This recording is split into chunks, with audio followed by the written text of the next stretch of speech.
Hi everyone, my name is Matt Aberesk and my video production company is Talkingbox Digital Media Group. This video is intended for newcomers to the DSLR rig. The idea is to provide you with something that I wish I had had when I started researching DSLR rigs a year ago, and that is just an overview of what's required to make a versatile and effective rig.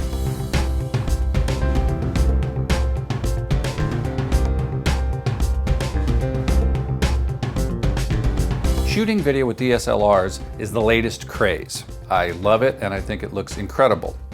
The problem with DSLR cameras is they have a horrible form factor. They're not great for shooting video with. You have a lot of compromises. So a versatile DSLR rig is essential.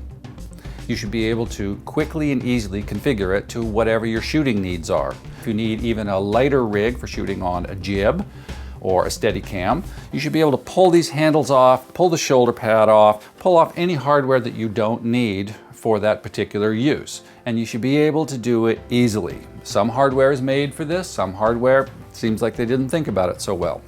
DSLR rigs are based on a 15mm rod system. There are several rods in this rig. In this case, they are carbon fiber. And when you use the 15mm rod system, it's kind of like Legos. You can pick and choose the parts you want and build your own custom rig, which is what I did here. Okay, I want to start by telling you a little bit about the design of this rig. There's a phrase that's been coined in the industry called a BullDog rig, and this is what I chose to build. The most defining feature of a BullDog rig is that the shoulder mount is high above the rig. The rig sits mostly below the shoulder mount. In your typical rig, the shoulder mount would be mounted down here and your camera would sit above it. I'm 6'7", so for me the BullDog rig was the way to go.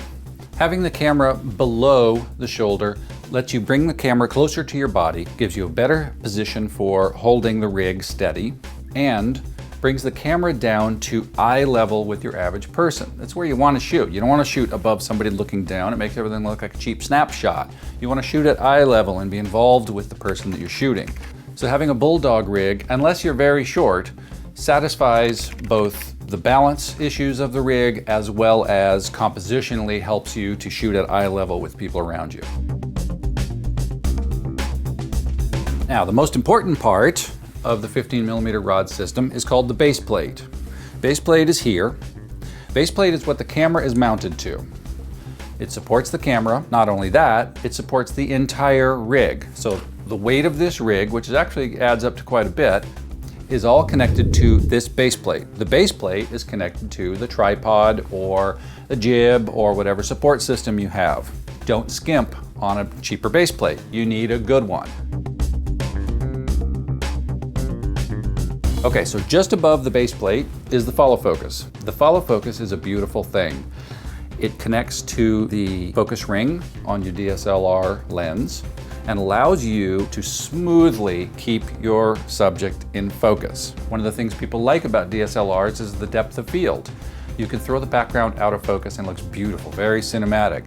The problem is DSLR lenses don't have much depth of field. Unless you're able to shoot in bright sunlight and you're able to stop that lens down, you're shooting with a limited depth of field.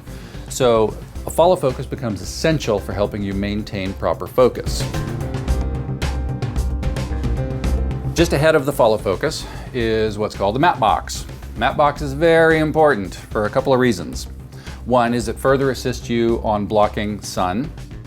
Two is it's also a filter holder that allow you to throw a neutral density filter in there or a polarizing filter or an effects filter to get the best shot on location. So a matte box is important to you. Not crucial for lower end projects, but if you want to up your game, you gotta get a matte box.